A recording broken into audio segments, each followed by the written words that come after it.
আব্বা হুজুর, আমি দাসীদের নিয়ে রাজ্য ভ্রমণে বেরোতে চাই। ঠিক আছে, দাসী আর দুইজন প্রহরীকে নিয়ে যাও।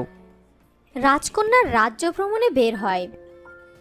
দাসী, এই জায়গাটা আমার খুব ভালো লেগেছে, আমি এখানেই কিছু সময় কাটাতে চাই।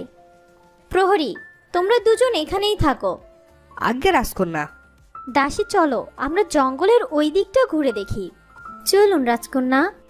কি সুন্দর এই জঙ্গলটা, আমি জানতামই না আমাদের রাজ্য এত সুন্দর। এখন থেকে আমি মাঝে মাঝেই রাজ্য ভ্রমণে বের হব। হঠাৎ সে এক কাঠুরিয়াকে দেখতে পায়। রাজকন্যা তার কাছে যায়। তুমি কি এই রাজ্যেই থাকো? হ্যাঁ, কিন্তু আপনি কে? আমি এই রাজ্যের রাজকন্যা রূপকুমারী। তা তুমি এই কাঠ দিয়ে কি করো?